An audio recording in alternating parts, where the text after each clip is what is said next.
ভারতের এক ঐতিহাসিক জয় হলো এই মঙ্গল অভিযান, যা বিশ্বের দরবারে ভারতের নামকে উজ্জ্বল করে তুলেছে। এই মঙ্গল অভিযান সফল হয়েছে শুধুমাত্র ভারতীয়দের বৈজ্ঞানিক চিন্তা, প্রযুক্তি, কঠোর পরিশ্রম এবং উচ্চশিক্ষার মাধ্যমে।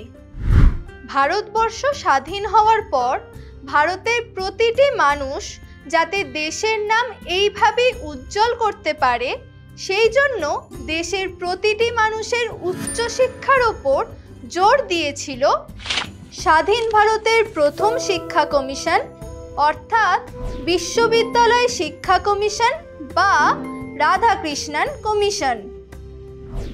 এই রাধাকৃষ্ণন কমিশন উচ্চশিক্ষার মানোন্নয়নের জন্য ঠিক কি কি পদক্ষেপ গ্রহণ করেছিল, আজ আমরা সে সম্পর্কে জেনে নেব।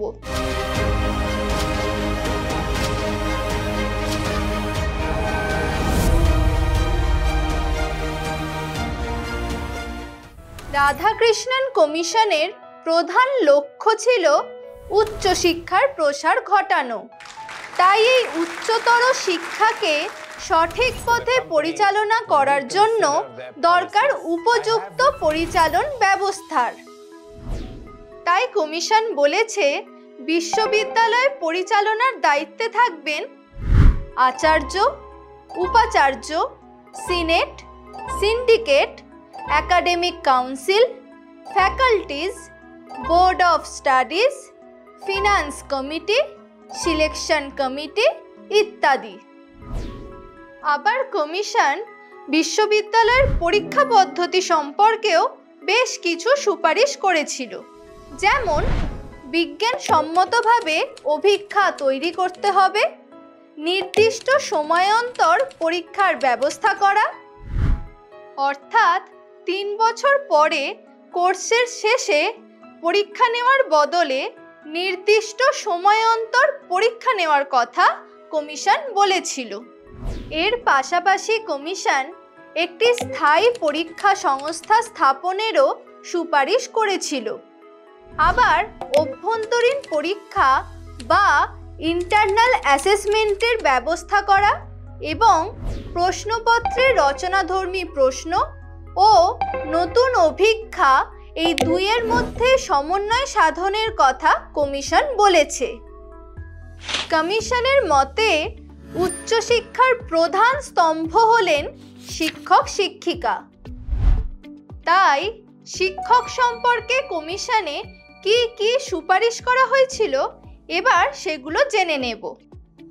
প্রথমত, শিক্ষাগত যোগ্যতা বিচার করে তবেই শিক্ষক নিয়োগ করতে হবে। দ্বিতীয়ত, শিক্ষকদের যোগ্যতা ও মেধার ভিত্তিতে পদোন্নতির ব্যবস্থা করতে হবে। তৃতীয়ত, বিশ্ববিদ্যালয়ে গবেষক নিয়োগ করতে হবে। চতুর্থত, শিক্ষকদের বিভিন্ন সুযোগ সুবিধা প্রদানের পাশাপাশি প্রত্যেক শিক্ষককে 60 বছর বয়সে অবসর গ্রহণ করতে হবে।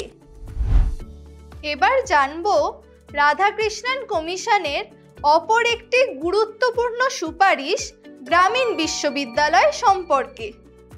কমিশন শিক্ষা ব্যবস্থাকে গ্রাম্য জীবনের সঙ্গে সমন্বয় সাধনের উপর গুরুত্ব দিয়েছে।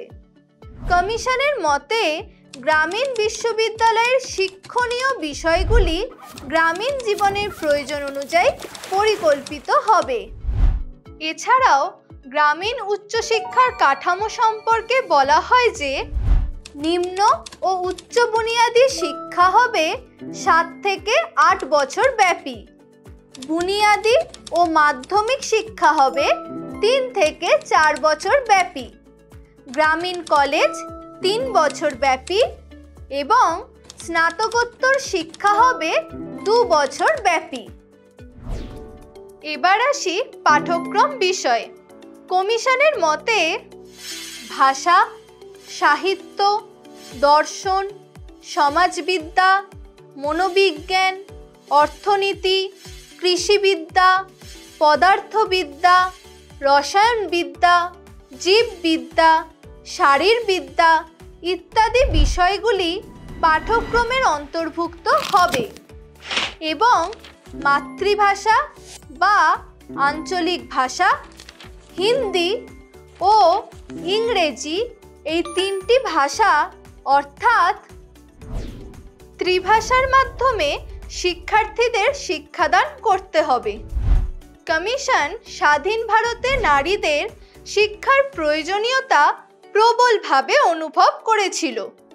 তাই এই নারীদের শিক্ষার ওপর গুরুত্ব দিয়ে কমিশন বেশ কিছু সুপারিশ করেছিল, যেমন নারীদের শিক্ষার সুযোগ বৃদ্ধি করতে হবে, পুরুষদের কলেজে নারীদেরও সুযোগ দিতে হবে, গার্হস্থ্য অর্থনীতি ও পরিবার পরিচালনা সম্পর্কে পরামর্শদানের ব্যবস্থা করতে হবে।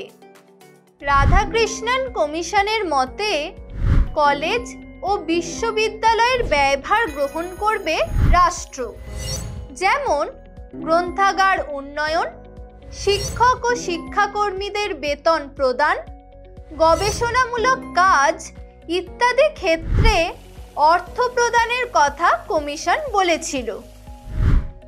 এছাড়াও কমিশন শিক্ষার্থীদের শরীরচর্চা নিয়েও বেশ কিছু সুপারিশ করেছে, যেমন বছরে একবার বিনামূল্যে স্বাস্থ্য পরীক্ষা, দ্বিপ্রহরে বিনামূল্যে আহারের ব্যবস্থা করা, প্রতিটি বিশ্ববিদ্যালয় ও কলেজে এনসিসির ব্যবস্থা রাখা ইত্যাদি।